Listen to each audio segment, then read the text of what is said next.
যদি ভক্ত হতে হয় গিরিশের মতো ভক্ত হতে হবে।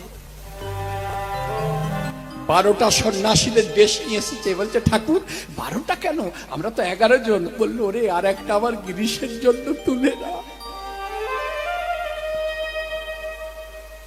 যখন যন্ত্রণায় ছটফট করছে, সকলে তাকে মনে ভাবতো সে তার গুরুর প্রতি ভক্তি নেই, কিন্তু তার হৃদয়ে অন্তর থেকে যে গুরুর প্রতি শ্রদ্ধা ছিল, বাইরেরটা ছিল গৌণ আর অন্তরটা ছিল মুখ্য। তার স্ত্রী বলছে, হ্যাঁ গো, তুমি তো মনে হয় আর বাঁচবে না, তবে তুমি তোমার গুরুকে একবার কেন ডাকছো না? বললো, ডাকবো, সে কি আসবে গো? কেন আসবে না? সে তোমার গুরু।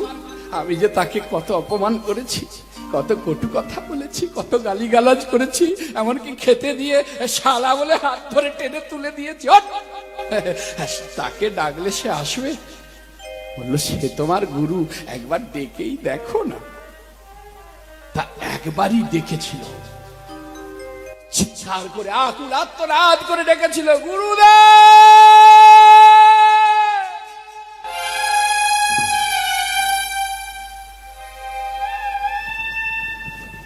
শিওরে এসে দাঁড়িয়েছে গিরিশ। ডাকলি রে, কি অপূর্ব কৃপা, কি অপূর্ব কৃপা। গিরিশ, ডাকলি রে, কি তুমি কে গো? তুমি ঠাকুর না তুমি কে? আমি আমি একবার ডাকলাম আর তুমি চলে এলে, আসবো না রে? আমি যে তোর গুরু, গুরুর সঙ্গে শিষ্য ছেলের যে জন্ম জন্মান্তরের সম্পর্ক, তুই ডাকবি আর আমি আসবো না? জল খাবি? জল খাবি? দাঁড়া দাঁড়া, পুজো থেকে জল নিয়ে এসে দিচ্ছি।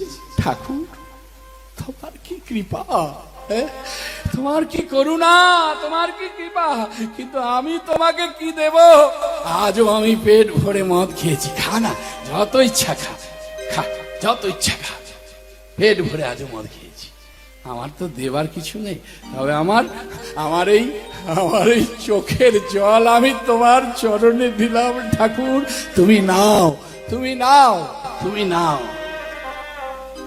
দেখো, এত কষ্ট, এত যাতনা, তবু যেন লোমকূপ থেকে ওই যে পথটা ধরবে, শক্ত করে ধরবে।